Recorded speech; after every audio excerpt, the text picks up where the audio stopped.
కులగణన ఆధారంగా ఈ బడ్జెట్లో 18% నిధులు ఎస్సీలకు కేటాయించాలన్నారు చెన్నూరు ఎమ్మెల్యే వివేక్ వెంకటస్వామి. ఎస్సీ పారిశ్రామికవేత్తలకు 100 కోట్ల కార్పస్ ఫండ్ ఇవ్వాలని కోరారు. కాంట్రాక్టుల్లోనూ ఎస్సీలకు ప్రాధాన్యం ఇవ్వాలన్నారు. ఎస్సీ వర్గీకరణపై అసెంబ్లీలో మాట్లాడారు వివేక్. నామినేటెడ్ పోస్టుల్లోనూ 15% ఎస్సీలకు కేటాయించాలన్నారు. వర్గీకరణ టైంలో మాలలపై తప్పుడు ప్రచారం చేశారని చెప్పారు. నిజానికి మాదిగలకు 65,000కు పైగా జాబ్స్ వస్తే మాలలకు 48,000 వచ్చాయన్నారు. ఎస్సీ కార్పొరేషన్ నిధుల్లో ఎక్కువ భాగం మాదిగలకే కేటాయించారన్నారు వివేక్. అన్నింట్లో మాలలే లబ్ధి పొందుతున్నారనడం అపోహేనన్నారు. మాదిగా చుచ్చులు ఉన్నాయో ఇది పోవాలనుకుంటే సబ్ కేటగరైజేషన్ వలన ఈ చుచ్చులన్నీ కూడా పోవాలి అధ్యక్ష. ఎందుకంటే సరైన డేటా తీసుకొని మనం ఇది చేస్తే ఏమవుతుందంటే ఫ్యూచర్లో మాదిగలు కూడా కలిసి ఉంటారు. వారికి కూడా బెనిఫిట్ రావాలంటే డెఫినెట్లీ మీరు 18% రిజర్వేషన్ చేయాలని చెప్పి ముఖ్యమంత్రి గారిని మొన్న కూడా కోరడం జరిగింది. మళ్ళొకసారి మీరు తొందరగా తీసుకొస్తే అది బాగుంటుంది. రేపు బడ్జెట్ పెడుతున్నారు ముఖ్యమంత్రి గారు. ఇంతకుముందు కూడా నేను అప్పీల్ చేయడం జరిగింది. జనాభా ప్రకారంగా మాకు 18% బడ్జెట్లో పెట్టాలని చెప్పి కూడా మేము మీకు కోరుతున్నాము.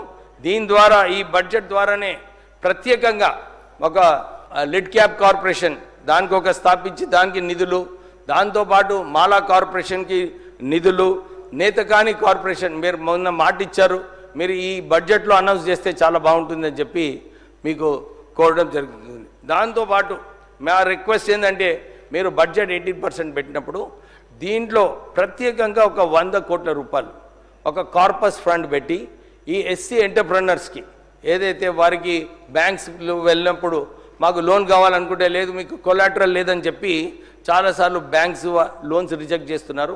మీరు కార్పొరేట్ ఫండ్ పెట్టి ఈ కొలాటరల్ ఇచ్చి వీళ్ళకు లోన్స్ వచ్చేలాగా చేయాలని చెప్పి మీకు కోరుతున్నారు అధ్యక్ష.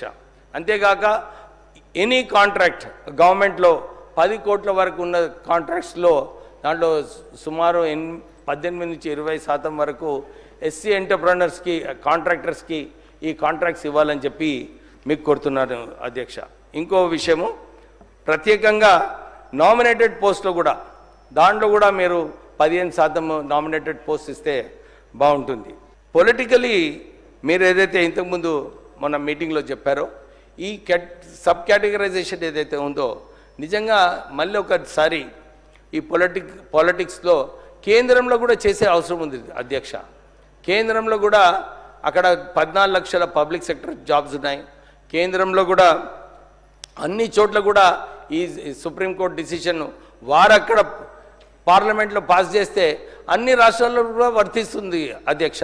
సో నేను అపీల్ చేస్తున్నాను, మీరు కూడా ఎలక్షన్స్ ముందు మోడీ గారు వచ్చినప్పుడు ఇక్కడ వారే ప్రత్యేకంగా మాట ఇచ్చినారు, ఎస్సీ వర్గీకరణ చేస్తామని చెప్పి వారు మాట ఇవ్వడం జరిగింది.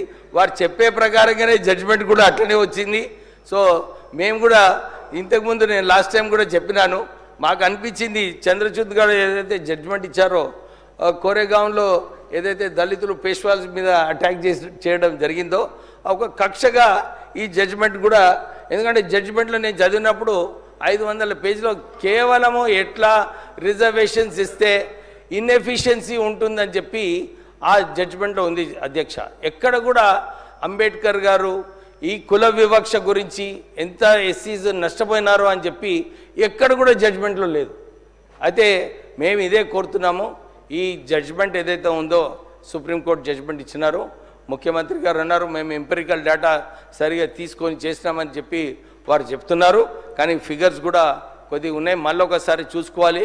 ఎందుకంటే ఈ డేటా సరిగా లేకుంటే మేము కూడా అప్పీల్ చేసినాము ముఖ్యమంత్రి గారికి, అన్ని వర్గాలకు కూడా న్యాయం చేయాలని చెప్పి కోరుతూ ప్రత్యేకంగా రేపు బడ్జెట్ ప్రజెంటేషన్లో 18% బడ్జెట్ ఎస్సీస్కి కేటాయించాలి, ఈ కార్పొరేషన్స్ కూడా అనౌన్స్ చేయాలని చెప్పి